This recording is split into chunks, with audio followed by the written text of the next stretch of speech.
Shalom, saudara yang terkasih dalam Tuhan. Puji Tuhan, kita jumpa lagi dalam seri pembelajaran Alkitab kita pada hari ini. Dan hari ini saya akan membahas satu materi yang sangat penting sekali bagi kita orang-orang percaya, mengenai tentang seperti apa surga menurut Alkitab. Ya, saya akan membahas seperti apa surga dalam Alkitab. Mengapa saya harus membahas bagian ini, saudara? Karena kita sudah banyak kali searching, melihat di YouTube di mana saja gambaran-gambaran tentang surga yang tentunya tidak alkitabiah. Ada orang yang menggambarkan bahwa di surga kita akan pesta seks. Ada juga yang menggambarkan bahwa di surga manusia akan mendapatkan perempuan-perempuan yang cantik-cantik. Perempuan-perempuan akan mendapatkan laki-laki yang ganteng-ganteng. Dan bahkan tragisnya, saudara, apa yang kita niatkan hari ini di bumi, di dunia ini, tidak kesampaian karena itu adalah sesuatu yang dilarang. Di surga tidak dilarang lagi. Ya, minum minuman keras. Jadi seolah-olah gambaran surga itu adalah sesuatu untuk memuaskan hasrat nafsu duniawi, keserakan manusia di surga nanti. Benarkah Alkitab menceritakan bahwa surga itu seperti itu, saudara, keadaannya? Tentu, kalau kita mempelajari Alkitab, maka surga di dalam Alkitab tidak seperti itu, saudara yang terkasih di dalam Tuhan. Mengapa? Karena surga yang ada di dalam Alkitab bersifat rohani, kudus, suci. Oleh karena itu, tidak mungkin ada sedikit pun dosa di dalam surga. Saudara yang terkasih di dalam Tuhan, hari ini kita akan membahas tentang surga. Walaupun saya sudah membahas sedikit tentang surga di dalam video saya yang terdahulu, tempat-tempat orang setelah meninggal dunia. Nah, sekarang saya mencoba untuk membahas surga secara sederhana dan semoga ini bisa menjadi berkat. Ikuti sampai akhir supaya kita tidak gagal paham, salah paham tentang surga yang ada di dalam Alkitab.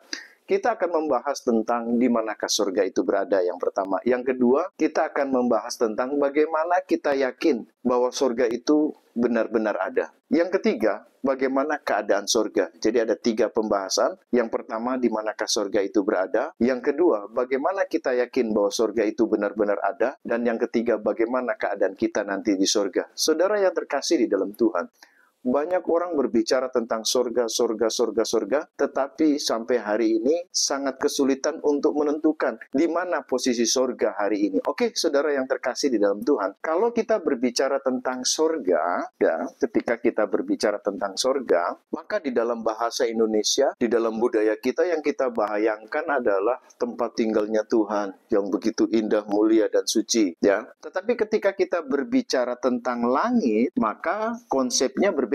Langit adalah yang kita lihat hari ini yang berwarna biru, di mana ada burung-burung berterbangan dan sebagainya. Nah, kalau di dalam bahasa Alkitab, ya, di dalam bahasa Yunaninya, Alkitab mengatakan bahwa surga dan langit itu memiliki satu bahasa, yaitu Ouranos. Ouranos dalam Perjanjian Baru. Kalau dalam Perjanjian Lamanya Shamayim.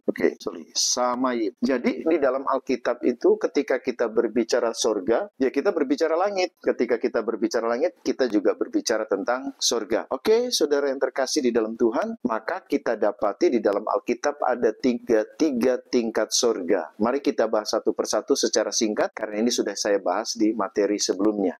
Baik, saudara, kita akan bahas langit yang pertama, atau surga yang pertama, atau saya bisa katakan Shamayim yang pertama, atau Ouranos yang pertama. Mari kita lihat, saudara, di dalam Yeremia pasal 4 ayat 25. Yeremia 4 ayat 25 berkata demikian, saudara. Aku melihat ternyata tidak ada manusia, dan semua burung di udara sudah lari terbang. Nah, kata udara di situ, di dalam bahasa Ibraninya ditulis Shamayim. Nah, jadi saudara bisa lihatlah di video saya yang sebelumnya tentang langit yang pertama. Langit pertama itu adalah langit atau surga yang pertama itu adalah yang biasa kita sebut dengan kata langit, di mana burung-burung berterbangan, ya, di mana pesawat terbang di angkasa. Nah, itu ya yang biasa kita sebut dengan langit yang pertama. Jadi ketika Nabi Yeremia mengatakan bahwa burung terbang di udara, maka dia menggunakan kata Shamayim, atau bisa juga surga atau langit. Itu surga yang pertama. Surga yang kedua, saudara. Mari kita lihat Kejadian pasal 22 ayat 17. Kejadian 22 ayat 17 mengatakan, maka aku akan memberkati engkau berlimpah-limpah dan membuat keturunanmu sangat banyak seperti bintang di langit dan seperti pasir di tepi laut, dan keturunanmu itu akan menduduki kota-kota musuhnya. Perhatikan, di situ ada dikatakan, keturunanmu sangat banyak seperti bintang di langit. Di dalam bahasa Ibrani-nya, kata langit ditulis Hashamayim. Jadi, kita bisa lihat surga yang kedua atau langit yang kedua, ya, disitulah bintang-bintang ada, ya. Bintang-bintang atau bisa disebut dengan nama jagat raya. Jadi, saudara yang terkasih dalam Tuhan, di luar langit yang pertama, itu ada bintang-bintang, matahari, planet-planet, galaksi-galaksi, dan seluruh kumpulan dari galaksi-galaksi tersebut, itulah yang biasa kita sebut dengan nama Shamayim yang kedua atau surga yang kedua. Oke, saudara yang terkasih dalam Tuhan, mari kita lihat langit yang ketiga atau surga yang ketiga. Dalam 1 Raja-Raja pasal 8 ayat 27 dan 30. Ayat 27 di dalam 1 Raja-Raja pasal 8 berkata begini, saudara. Tetapi benarkah Allah hendak diam di atas bumi? Sesungguhnya langit di atas, bahkan langit yang mengatasi segala langit pun tidak dapat memuat engkau. Terlebih lagi rumah yang kudirikan ini. Ayat 30. Dan dengarkanlah permohonan hambamu dan umatmu Israel, yang mereka panjatkan di tempat ini, bahwa engkau juga yang mendengarnya di tempat kediamanmu di sorga. Dan apabila engkau mendengarnya, maka engkau akan mengampuninya. Perhatikan, saudara. Langit yang ketiga, di dalam ayat 27 dikatakan, langit yang mengatasi langit. Berarti sudah langit yang paling tinggi, yang paling jauh. Maka itu mengatasi kedua langit atau kedua bagian surga ini, langit pertama dan langit yang kedua. Dan di dalam ayat 27 mengatakan, langit yang mengatasi langit menggunakan kata Shamayim. Dan ayat 30 lebih jelas lagi, bahwa Shamayim yang ketiga dikatakan bahwa sorga, tempat kediamanmu di sorga. Jadi, sorga yang ketiga adalah tempat kediaman Tuhan. Ya, tempat kediaman Tuhan. Saudara lihat, jadi di dalam literatur budaya atau dalam firman Tuhan, bahwa orang Yahudi memahami bahwa sorga ada 3 tingkat. Langit yang pertama, sorga yang kedua, dan sorga yang ketiga. Nah, menariknya, dari gambaran ini kita bisa melihat bahwa sorga yang ketiga, yang biasa kita sebut dengan kata sorga, bahwa itu adalah tempat kediaman Tuhan. Saudara yang berkasih dalam Tuhan, saudara bisa bayangkan bagaimana kalau sorga itu tempat kediaman Tuhan, dan kemudian hadir di situ, dan melihat umatnya sedang pesta seks. Saudara bisa bayangkan bagaimana kira-kira gambaran sorga yang seperti itu. Saudara bisa bayangkan bagaimana sorga, di mana Tuhan menjadi tempat tinggalnya Tuhan, dan kemudian para pengikutnya sedang mabuk-mabukan, perempuan sedang digilir oleh banyak laki-laki di sorga. Saudara, saya tidak memahami gambaran sorga seperti itu. Nah, oleh karena itu, kita masuk pada bagian yang kedua, saudara. Kalau benar-benar sorga itu ada, maka kita sebagai orang Kristen harus membuktikan bahwa sorga itu betul-betul ada. Ya, kalau di tempat lain mengatakan bicara sorga, siapa yang bisa membuktikan bahwa sorga yang mereka pahami itu betul? Bagaimana mereka bisa membuktikan bahwa sorga yang mereka yakini itu betul-betul sorga? Atau jangan-jangan hanya khayalan dari beberapa orang yang kerinduannya untuk pergi ke sorga, dan kemudian mencoba untuk membayangkan, mengimajinasikan tentang surga menurut gambaran mereka. Nah, saudara yang terkasih di dalam Tuhan, Alkitab sungguh luar biasa. Bagaimana kita bisa membuktikan bahwa surga itu benar-benar ada? Nah, saudara yang terkasih di dalam Tuhan, yang perlu kita syukuri, kenapa kita yakin bahwa surga yang ada di dalam Alkitab benar-benar real, benar-benar nyata, dan surga itu betul-betul ada. Kenapa? Karena sang pemilik surga datang ke bumi dan memberitahukan kepada kita bagaimana keadaan surga, dari mana tempat tinggalnya dia, dari mana tempat asalnya dia. Mari kita lihat, saudara yang terkasih, kita akan melihat bagaimana membuktikan bahwa surga itu benar-benar ada, karena sang pemilik surga menyatakannya kepada kita melalui Alkitab. Mari kita lihat, saudara, di dalam Yohanes pasal 3 ayat yang ke-13. Wow, luar biasa Alkitab. Yohanes pasal 3 ayat yang ke-13.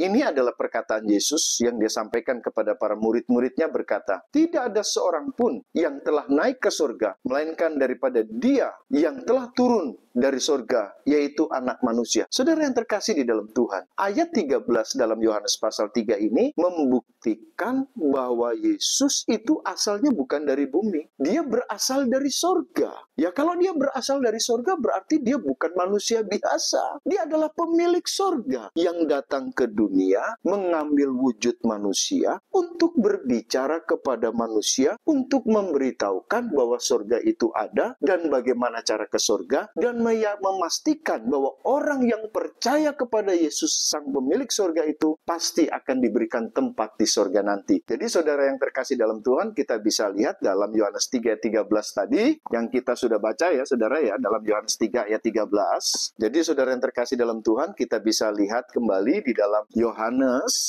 3 ayat 13, itu sangat jelas Yesus mengklaim bahwa dia berasal dari sorga. Ya, kalau dia berasal dari sorga berarti dia bukan berasal dari bumi. Kalau dia bukan berasal dari bumi, berarti dia bukan manusia biasa. Dia adalah pemilik sorga. Pemilik sorga itu adalah Tuhan. Maka itu kita meyakini bahwa Yesus adalah Tuhan yang datang dari sorga untuk berjumpa dengan manusia, berbicara dengan bahasa manusia, hidup dalam budaya manusia. Oleh karena itu dia datang dalam wujud manusia untuk, sekali lagi saya sampaikan, memberitahukan bahwa surga itu betul-betul ada, bahwa jalan ke surga itu betul-betul ada, karena Yesuslah satu-satunya jalan, dan dia memastikan bahwa orang yang percaya kepada Yesus pemilik surga akan diberikan tempat di surga. Saudara yang terkasih di dalam Tuhan, kita bisa melihat lagi misalkan di dalam Filipi pasal 3 ayatnya yang ke-20 dan 21. Ya, dalam Filipi 3 ayat 20 dan ayatnya yang ke-21.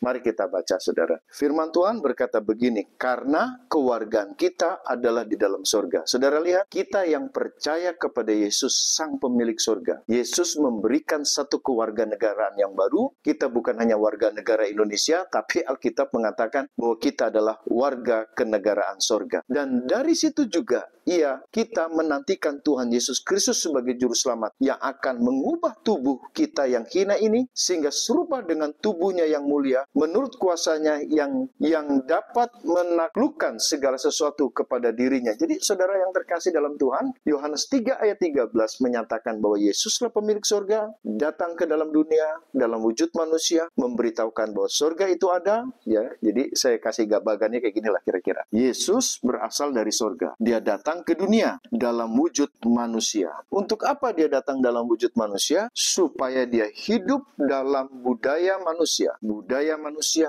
menggunakan bahasa manusia. Manusia bersosialisasi. Sialisasi dengan manusia. Tujuannya untuk menyampaikan surga betul ada. Jalannya itu pasti ada. Karena Yesus mengklaim, akulah jalan dan kebenaran dan hidup. Tidak ada seorang pun dapat datang kepada Bapa jika tidak melalui aku. Jadi Yesus mengklaim dia jalannya. Jalannya pasti ada. Yesus dia udah buat jalannya dengan mati di kayu salib untuk menebus dosa saudara dan saya. Dan dia memberikan kepastian bahwa surga itu menjadi tujuan yang pasti bagi kita yang percaya. Dengan Filipi pasal 3:20 mengatakan kewarganegaraan kita ada di dalam surga. Jadi saudara, kita punya dua warga negara, surga dan Indonesia. Ketika kita meninggalkan Indonesia, ketika kita mengalami kematian dan kemudian meninggalkan Indonesia, maka kita nggak perlu takut karena kita akan menuju ke tempat tujuan utama hidup kita di dalam kekekalan nanti, yaitu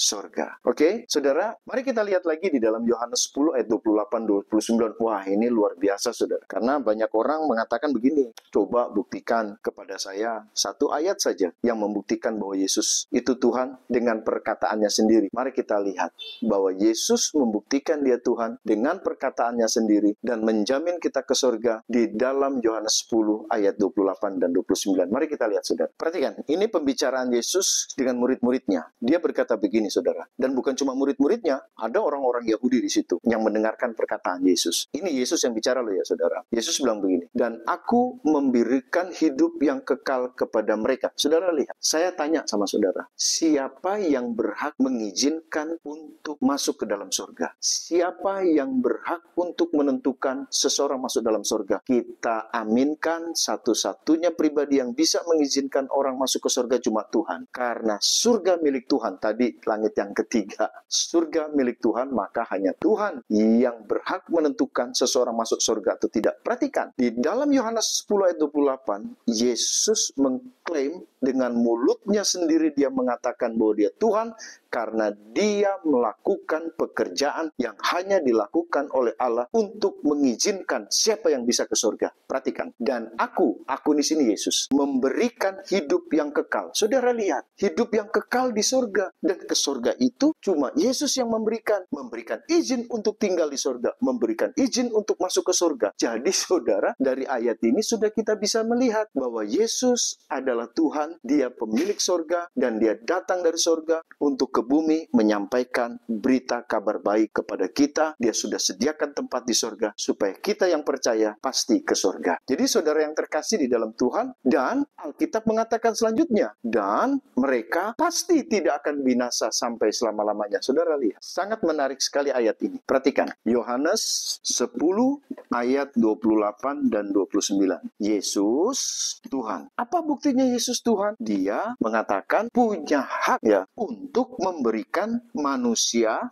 hidup kekal. Hidup kekal. Hidup kekal itu di surga. Kalau Yesus bukan Tuhan, dia tidak punya hak untuk menentukan manusia masuk ke dalam surga. Jadi kita sudah bisa lihat runutannya dari pelajaran pertama. Surga adalah milik Tuhan. Maksud saya milik Tuhan Yesus. Surga adalah milik Yesus. Karena dia Tuhan. Karena dia Tuhan, pemilik surga, maka dialah yang berhak untuk menentukan siapa yang bisa masuk ke dalam surga. Untuk bisa masuk ke dalam surga dan Yesus mengizinkan untuk masuk ke dalam surganya, hanya orang yang percaya bahwa Yesus adalah Tuhan. Dia datang menjadi manusia, mati disalib, dikuburkan, dibangkitkan untuk menebus dosanya. Kalau dia menolak Yesus, maka dia menolak surga. Kalau dia menolak surga, maka dia tidak akan masuk ke dalam surga. Pasti masuknya ke dalam neraka. Saudara yang terkasih di dalam Tuhan, mari kita lihat sekarang masuk pada bagian yang ketiga. Bagaimana keadaan kita nanti di surga? Apakah di surga nanti seperti yang diceritakan di awal tadi dalam pembelajaran kita, ada pesta seks, ada pesta miras, ada pesta, pokoknya katakan apa yang tidak bisa kita lakukan hari ini karena dilarang, itu akan dibuat semuanya di surga. Saya tidak bisa membayangkan surga seperti itu. Masa Tuhan lihat-lihat umatnya sedang melakukan tindakan percabulan, perzinahan, pesta seks, mabuk-mabukan. Saya tidak bisa membayangkan Tuhan yang seperti itu, saudara. Itu hanya merupakan luapan kedagingan, luapan dosa untuk dihambur-hamburkan di surga. Oke, mari kita lihat apa yang akan terjadi di surga. Pertama, mari kita lihat di dalam Wahyu pasal 4 ayat 1 sampai dengan 6. Kemudian daripada itu aku melihat sesungguhnya sebuah pintu terbuka di surga. Saudara lihat, ini adalah penglihatan yang Tuhan izinkan kepada Rasul Yohanes untuk pergi ke surga. Apa yang dia lihat di surga? Pertama, dikatakan terbukalah pintu di surga. Dan suara yang dahulu yang telah kudengar berkata kepadaku, seperti bunyi sangkakala, katanya, naiklah kemari, dan aku akan menunjukkan kepadamu apa yang harus terjadi sesudah itu. Segera aku dikuasai oleh Roh, dan lihatlah sebuah tata terdiri di sorga. Dan di tata itu duduk seseorang. Dan dia yang duduk di tata itu nampaknya bagaikan permata yaspis dan permata sardis. Dan suatu pelangi melingkupi tata itu, gilang gemilang bagaikan zamrud rupanya. Jadi yang pertama saudara, ketika Yohanes masuk ke surga, mendapatkan penglihatan, dibuka pintu, dan dia melihat Tuhan bertahta di surga. Jadi, pertama yang kita bisa bayangkan, lihat bahwa surga seperti di dalam pembahasan sebelumnya, bahwa surga adalah rumahnya Allah. Maka di surga Tuhan bertahta di sana sebagai raja. Kemudian saudara yang terkasih dalam Tuhan. Yang kedua, perhatikan baik-baik ya. Di situ dikatakan, di dalam ayatnya yang ketiga dikatakan, dan dia yang duduk di tahta itu, Tuhan yang duduk di tahta itu nampaknya bagaikan permata yaspis dan permata sardis, dan suatu pelangi melingkungi tahta itu, gilang gemilang bagaikan zamrud rupanya. Jadi saudara yang terkasih di situ Tuhan, di situ dikatakan ada namanya batu sardis. Batu sardis itu berwarna merah. Jadi ini sebenarnya banyak para teolog mengatakan melambangkan bahwa itu adalah batu sardis, melambangkan pengorbanan darah Yesus. Jadi saudara yang terkasih terkasih di dalam Tuhan. Jadi di sini kita bisa melihat ketika pintu dibuka surga dan Yohanes melihat masuk ke dalam, dia melihat Tuhan bertahta di surga, menunjukkan, membuktikan, memberitahukan kepada Yohanes dan kepada kita bahwa dialah satu-satunya yang menebus dosa kita dengan pengorbanan darahnya. Ini sudah membuktikan ada batu sardis melambangkan tentang pengorbanan darah yang bertahta di surga, dialah Yesus. Jadi saudara yang terkasih di dalam Tuhan, jadi ketika Rasul Yohanes dibukakan pintu masuk ke surga, dia melihat tahta Tuhan bertahta, dialah Yesus yang dikatakan di dalam Wahyu pasalnya yang keempat ini. Selanjutnya saudara yang terkasih di dalam Tuhan, kita bisa lihat lagi di dalam 1 Korintus pasalnya yang kedua ayat 9.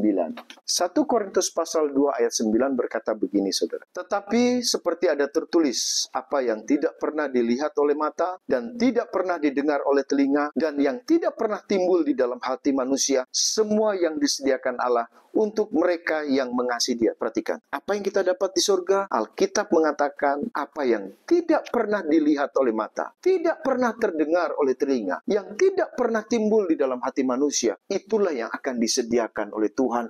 Aduh, ini melambangkan, saudara, menggambarkan suatu kebahagiaan, ya, kebahagiaan yang tidak bisa digambarkan, tidak pernah kita lihat, tidak pernah kita dengar, tidak pernah timbul di dalam hati. Suatu kebahagiaan yang luar biasa yang tidak bisa digambarkan, saudara. Tidak pernah dialami oleh manusia. Kebahagiaan yang akan kita terima nanti di surga. 1 Korintus 2 ayat 9 mengatakan yang tidak pernah dilihat, yang tidak pernah didengar, yang tidak pernah timbul di dalam hati, dirasakan di hati, itu kebahagiaan yang Tuhan akan sediakan. Udahlah saudara, Alkitab mengatakan seperti itu. Saudara terkasih dalam Tuhan, kalau bicara tentang surga, gambaran 1 Korintus 2 ayat 9, kalau bicara tentang pesta seks, kalau bicara tentang mabuk, semua itu sudah dialami oleh manusia, sudah dilihat, sudah dirasakan, sudah didengar dan timbul dalam hati. Tidak lagi seperti itu. Gambaran surga sangat berbeda dengan kenikmatan di bumi. Jangan saudara, tapi kenapa sih banyak orang mencoba untuk menggambarkan surga itu kenikmatannya seperti di bumi? Karena memang manusia sedang terikat oleh dosa. Yang ada di dalam pikirannya adalah kenikmatan untuk menikmati dosa.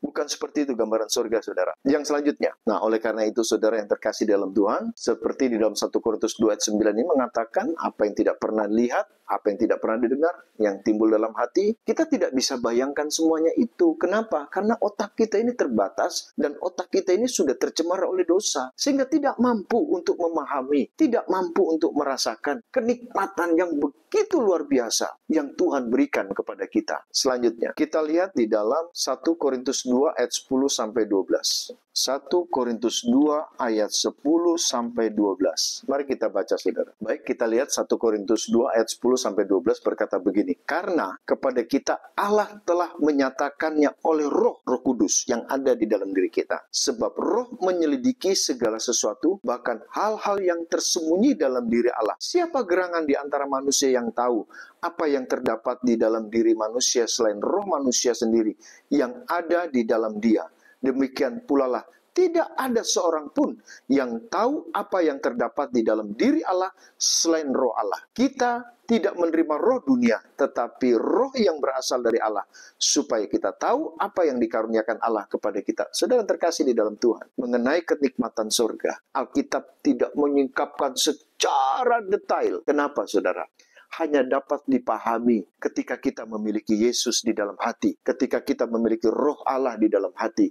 Kenapa tidak diungkapkan semuanya? Ya saudara, manusia itu suka yang surprise loh saudara. Kalau sudah diungkapkan semua, nanti ketika kita di surga, ya ini udahlah, udah biasa kok, saya sudah pernah tahu ceritanya. Jadi saudara yang terkasih di dalam Tuhan, rupanya Tuhan juga suka memberikan surprise supaya kebahagiaan sukacitanya itu benar-benar tak terkatakan. Selanjutnya saudara, mari kita lihat di dalam Mazmur 16 ayat 11. Firman Tuhan berkata demikian, Engkau memberitahukan kepadaku jalan kehidupan. Di hadapanmu ada sukacita. Di hadapanmu, di hadapan tahtanya Tuhan, di sorga. Di hadapanmu ada sukacita yang berlimpah-limpah.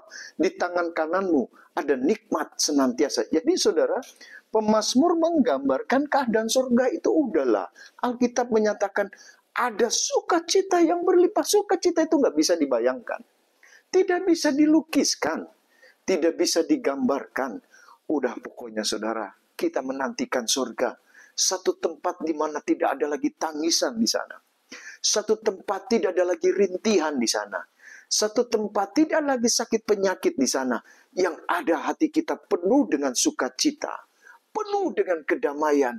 Kita ada di hadirat Tuhan, saudara. Perhatikan baik-baik. Pada waktu saudara datang ke gereja, pada waktu saudara berdoa secara pribadi di hadapan Tuhan, ketika kita merasakan damai ada di hadirat Tuhan, bukankah kita merasakan sukacita? Sukacita itu belum sebanding dengan apa yang akan kita dapatkan di surga nanti. Udahlah saudara. Oleh karena itu, kalau ada di antara keluarga saudara yang saat ini sudah meninggal dan sudah berada di surga, mereka adalah orang-orang yang sangat beruntung. Karena mereka sudah terlepas dari penderitaan di dunia ini. Dan saat ini mereka bersukacita, bersorak-sorai di hadapan Tuhan. Saudara yang terkasih di dalam Tuhan. Bagian terakhir. Mari kita lihat dalam Pengkhotbah pasal 7 ayat 1. Nama yang harum lebih baik daripada minyak yang mahal. Dan hari kematian lebih baik daripada kelahiran. Kenapa saudara? Alkitab dalam Pengkhotbah pasal 7 ayat 1 mengatakan bahwa kematian lebih baik, lebih indah, lebih sukacita daripada kelahiran. Kenapa saudara? Karena kita lahir dalam keadaan berdosa. Hidup di dalam dunia yang berdosa, penuh dengan penderitaan. Kematian bagi orang yang percaya Yesus sebagai Tuhan dan Juru Selamat pribadi adalah satu momen mengakhiri penderitaan dan mengawali untuk mengalami sukacita yang kekal bersama-sama dengan Tuhan di sorga. Saudara terkasih dalam Tuhan, inilah beberapa bagian pembelajaran singkat kita tentang firman Tuhan mengenai tentang surga. Semoga ini bisa bermanfaat bagi saudara, dan saudara tidak lagi terpengaruh dengan gambaran-gambaran surga yang penuh dengan dosa, yang penuh dengan luapan hawa nafsu. Tidak seperti itu surga di dalam Alkitab, saudara. Suatu tempat yang indah, yang tak terbayangkan, di mana ada kesucian dan kekudusan yang tulus. Bukan lagi satu gambaran di mana Allah melihat bahwa orang melakukan tindakan cabul di sana. Pertanyaannya saudara, apakah kita akan bosan di surga? Saya akan bahas untuk materi selanjutnya di dalam video yang selanjutnya. Amin.